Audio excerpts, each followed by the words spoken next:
What's going on, everybody? UFC 319, KHAMZAT Chimaev versus du Plessis took place this last Saturday. It is now Monday. We've had a day for the results to marinate, and in this video, I'll be going through my reaction and breaking down to every fight on the main card.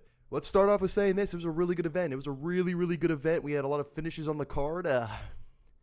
Despite what my picks may have been, we had a lot of finishes on the card, which was you can't complain about that. Even though I didn't pick them, I cannot complain about that. And it went mostly how I thought it would. Mostly how I thought it would. Minus the method of victory. Most of the fights, I got the money line right at least. I got the winner. I picked the winner at least on most of these fights. So I went 4-1 in total. And let's get into the first fight.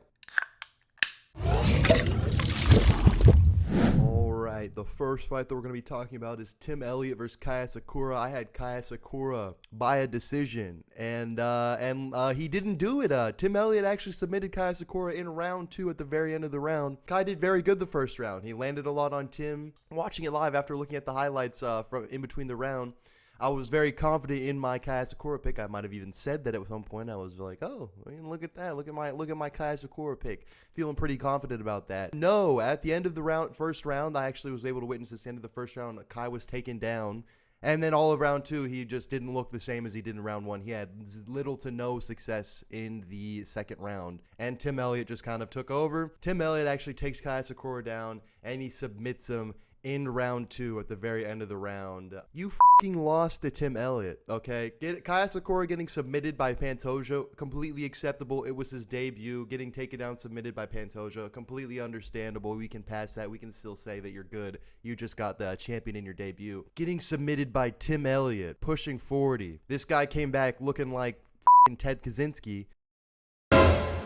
Looking like he's lived in a shack in the woods for months and months on end. Old man Tim Elliott hasn't fought in 600 days. Getting taken down and submitted by Tim Elliott. We cannot excuse that. We got to stop with these fighters from different promotions. Give them unranked fighters. We'll talk about the co-main event in a minute. Give them unranked fighters and let them naturally build themselves up. We can't really take any of their resume and put it and say, oh, we have to put him against the top guys. We have to put him in title shot scenarios. We should have seen this Tim Elliott fight first before we knew that Pantoja submits him, because now what was the point of that?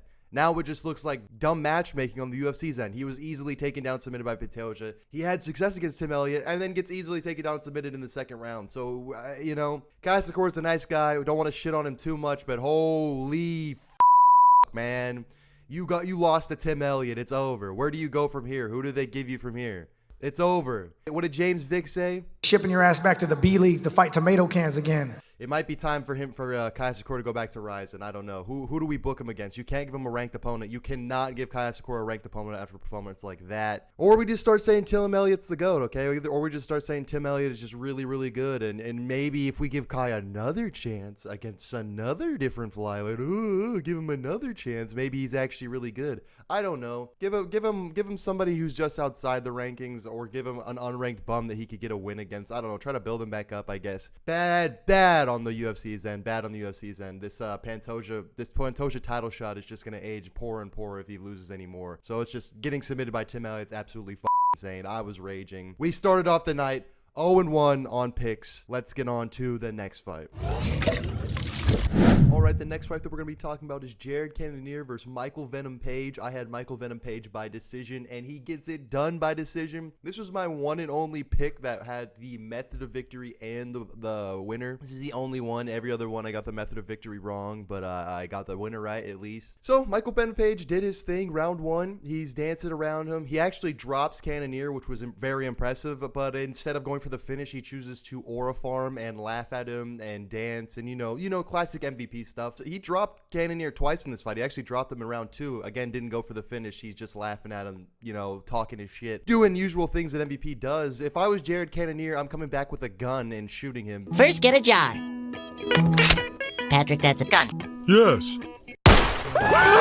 As a grown man, you're getting dropped and laughed at, and he could get the finish. He could get a round 1 KO and chooses not to. Yeah, that means war. We're going to have to take this outside of the cage. MVP, he really did his thing for rounds 1 and 2. Jared Cannonier surprisingly did come with a more wrestling-heavy offense. Round 1, he tries to get some takedowns. He just sort of holds MVP against the cage for moments where he could. Round 2 is the same thing. He actually might have gotten the takedown once in round 2 if we look here at the Look here at the stats. Now, I think it was just round 3 that he got the takedown. He got the takedown in round 3 and had a decent amount of control time, a little bit of ground and pound. He won round 3, but that was it. He was completely outclassed rounds 1 and 2 on the feet. As you would think, Jared Cannonier got pretty gassed after round 1 too. You know, when you're not a wrestle heavy style and you wrestle heavy, you're gonna get gassed pretty. You know, that's what happens. Also, he's 40.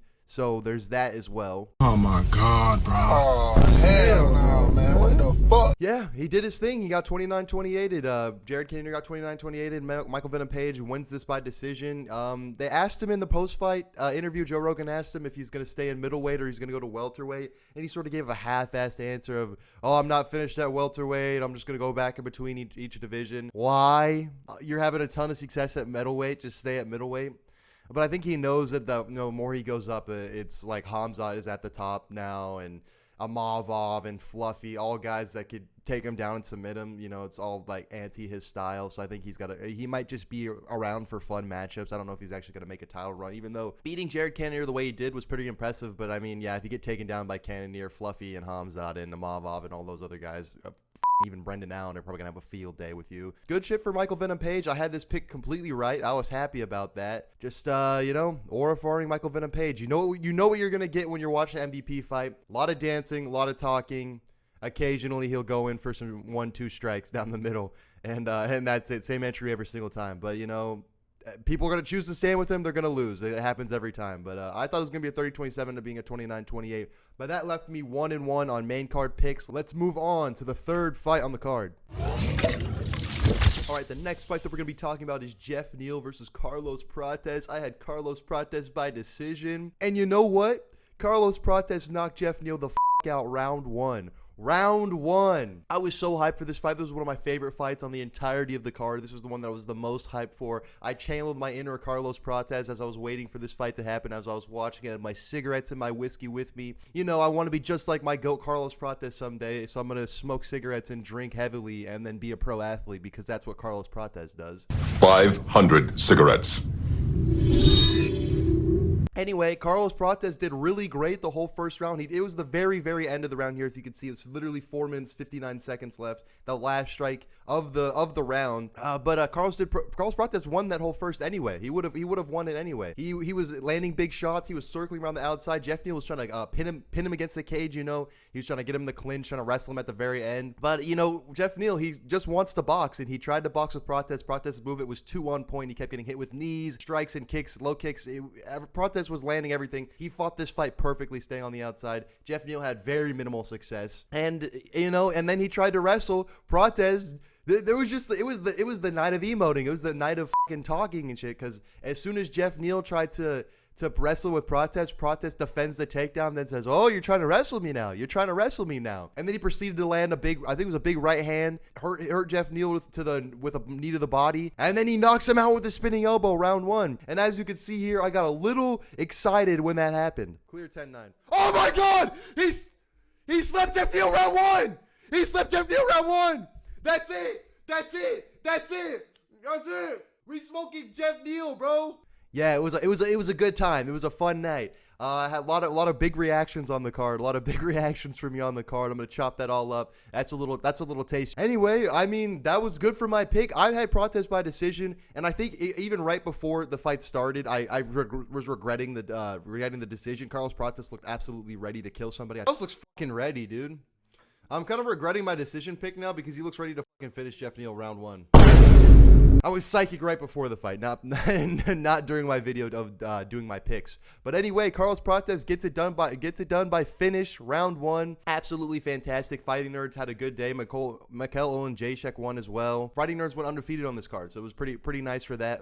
Pretty nice for them. Carlos Prates' hype is back. This is the thing. He lost a bit of hype after the Ian Gary fight, but we're just learning Ian Gary's that good. Ian Gary is just really that good. I mean, only loss he has now is to Shavkat, and he actually had success in that fight and kind of made Shavkat lose aura, and then he beats Carlos Prates by decision the way he does. He beat MVP. MVP got a finish or got a really good decision on this card. You know, learning Ian Gary is very good. Carlos Prates is still somebody at the division, or still somebody in this division. He could still make his way to the top and still fight these top fighters. I'd love to see Carlos Prates in another big matchup. I mean, he got an insane highlight reel finish. They're going to give Carlos Prates another big opportunity because he brings the fans. This was a big spotlight for him against a tough opponent in Jeff Neal, and he knocks him out cold. So sky's the limit for Carlos Prates.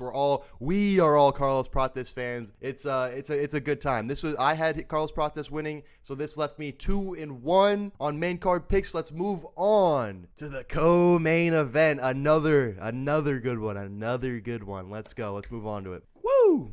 All right, now we're on to the co-main event. Lerone Murphy versus Aaron Pico. I had Lerone Murphy by decision, and he got it done by another spinning elbow in fucking round 1. Every person on Twitter, every single person who tried to be all high and mighty and you're like some MMA hipster, oh my god, Aaron Pico's really good, don't count out Aaron Pico, blah blah blah, he should be a favorite, he should be a bigger favorite. You guys are bums, you guys are fucking stupid. I hate this so much, you fucking MMA hipsters, bro. Everyone wants to be different and be like, oh, actually Aaron Pico's really good because he was in Bellator and it wasn't the UFC and I feel superior to you because I watched it and blah blah blah blah blah. Lerone silenced them all. Aaron Pico gets knocked out cold round 1. To be absolute fair to Aaron Pico, to be absolutely fair to him, he had a ton of success in round 1. He was looking really good. He was probably winning the round. He was able to take Lerone Murphy down a few times. Murphy looked like he was struggling with the power just a little bit. I mean, it was only like 3 minutes of fighting. I mean, as you can see here, it was 3 minutes and 21 seconds. So it was like three minutes of fighting. It doesn't matter. He gets slept. Lerone Murphy, the decision guy, no finishes. I mean, he might have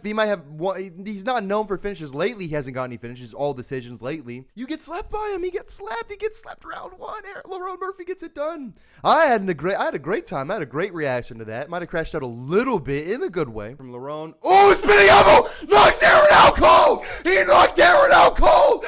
These Bellator bums coming into our promotion trying to prove some shit. He's out cold on the fucking mat. Round one. These Bellator bums trying to come into our promotion trying to prove some shit in a good way. Ass bro. But yeah, Aaron Pico gets Lerone Murphy down twice, but Lerone Murphy pops back up. He was close on a submission at one point. I don't know. Yeah, there it is. There's that submission attempt. I remember that. He was close on a submission at one point. But man, it all means nothing now. All this talk and everything. I had a post on Twitter, when like a while ago when he first got signed, he was talking about, oh, I'm gonna be a champion in 1 year, and I commented, I was like, okay, little bro, calm down with that 1 year talk. Someone said holy casual under that, and that post randomly got a bunch of likes on right after Lerone Murphy knocked him out. And I'm feeling real good. Past me knew that this is just, it's too much to get. They were trying to give him Mozarty Evloev. Evloev would have had a field day with him. Lerone Murphy knocks him out cold. We gotta slow roll these guys. I hate this, man. Like it genuinely pisses me off that they keep signing these fighters from other promotions, like probably really good. Slow roll them. Give them matchups that make sense. Make them earn their way to the top of the division like we do with all of our other fighters who are just as good or better. But you have to find out how good they are. Give Aaron Pico somebody who's just unranked or the bottom of the rankings of featherweight. Let him knock them out, and then we could be like, oh, okay, there we go. Like, now Aaron Pico's legit. Now you can shoot him up to the top if you want. We gotta give these guys a tester. Stop giving them these big opportunities immediately. Michael Chandler, weirdly enough, is like the only one that's had a good time with that. There's the only Bellator fighter that's come in. He knocked out Dan Hooker, but then he's gone like 2-5 in the UFC, only beating Dan Hooker and Tony Ferguson, the ghost of Tony Ferguson. So they gotta slow roll these guys. It's absolutely insane that Aaron Pico was even booked against Lerone Murphy, and he was the favorite, a sizable favorite. Absolutely insane. Lerone Murphy was the only correct pick, and he did it by spinning elbow. I mean, this is why it was a really good card. We had finishes in 3 of 5 of the fights on the main card. An event was a little bit mid. Main event was a little bit mid, but yeah, this left me 4-1, or no, 3-1 on picks. It was a really, really, really good pick. I was so confident Lerone Murphy was gonna win. Absolutely upsetting to me that he was the underdog. But yeah, it's just insane stuff from Lerone Murphy. Everyone's saying to give him a title shot now. I could see it, but we still have people at the top. Most of our, actually, he sat out for quite a while, but we still have guys at featherweight he deserves it over Yair. We could say that at least. They're trying to give the title shot to Yair. He deserves it over Yair. And then we got Gene Silva versus Diego Lopez coming up. So Featherweight's got some guys, but Lerone Murphy has definitely made a statement for why he should be one of the people considered for a title shot. Yeah, I think Alexander Volkanovski actually on Twitter said, "I'll see you in December, Lerone Murphy." And if Volkanovski says it, I respect it. You know, let's see it. I mean, Lerone's probably not gonna be injured at all. I mean, he got it done early in round 1, and he only had a little bit of. Aaron Pico had some success and stuff, but it was just, you know, Aaron Pico was trying to smother him the whole fight, so he had success. He was just doing way too much, but then he gets slept for. He gets elbowed, hands down, chin out, reaching for. Come here, Lerone Murphy, and he gets slept for it. It was so beautiful to watch. I had a great reaction to it. It was fantastic. But yeah, that left me 3-1 on main card picks. Let's go on to the main event.